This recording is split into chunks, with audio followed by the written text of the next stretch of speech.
Welcome back to the South Shore Chamber of Commerce hosting Radio Entrepreneurs. Again, my co-host for the week is Laurel Egan Kenny. Our next guest is Joe O'Hara of Operation Homefront. Well, with everything going on in the news, Operation Homefront, it conjures up so many images for me. So instead of my rumors, why don't you tell us the fact? Okay, well, we're happy to be here. We are a military nonprofit.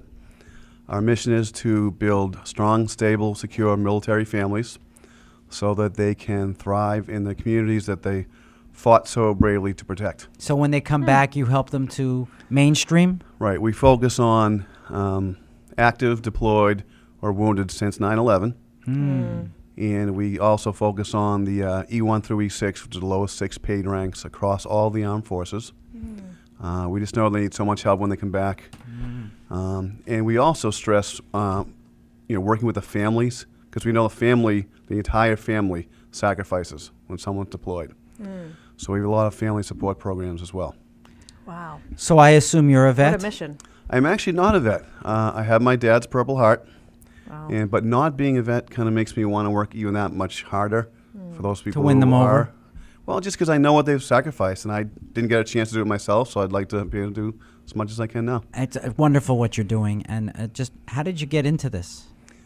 I've been at nonprofit fundraising for 25 years or so, and one of my former high school classmates sent me a message on Facebook about 2.5 years ago and said, "Hey, check this out. You might like it."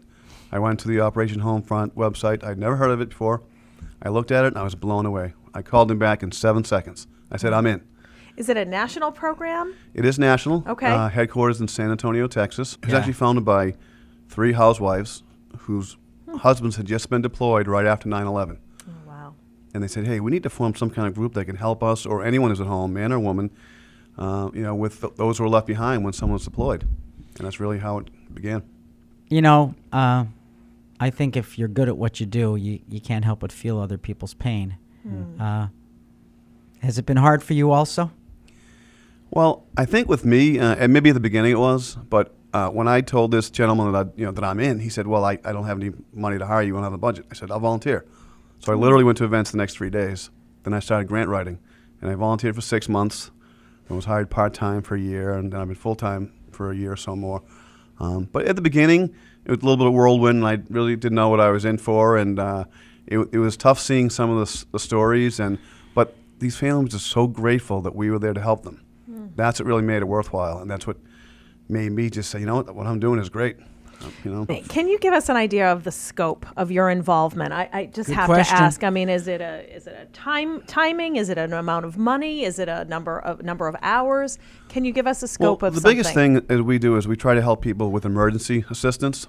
Got it. And it's for the basic needs. Majority is rent, utilities, food, and we know that it's definitely a time issue. So we try to help them within 24 to 72 hours. But the scope of what we do is it's huge. I mean, for my office alone, I started our first physical office in New England in Quincy a year ago, May. Yes. And we are the Northeast, so we handle 7 states.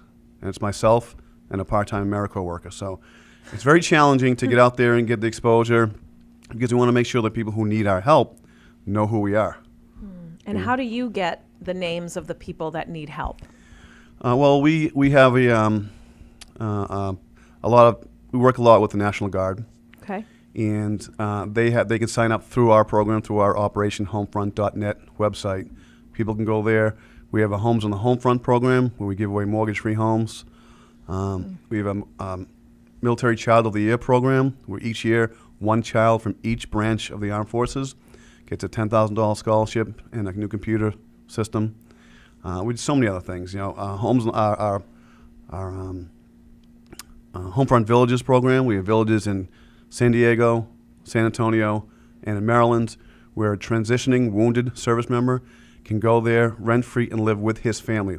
His or her family can come live with them rent-free to get through that transition, as easily as possible. If other people want to donate, if they want to help you, assist you, become a Joe. Yes. Volunteer. Joe for a day, Become a Joe Joe. for a week, Joe for a month. Joe for 2 Just years. be a Joe. How would they find you at Operation Homefront? Well, our website is .net. It's all one .net. word. Okay. And our local office is in Quincy on Franklin Street. And I'm always trying to throw things out there on Facebook. But anytime anyone wants to call or volunteer, if you can volunteer for an hour a week or whatever you can do, we appreciate everything.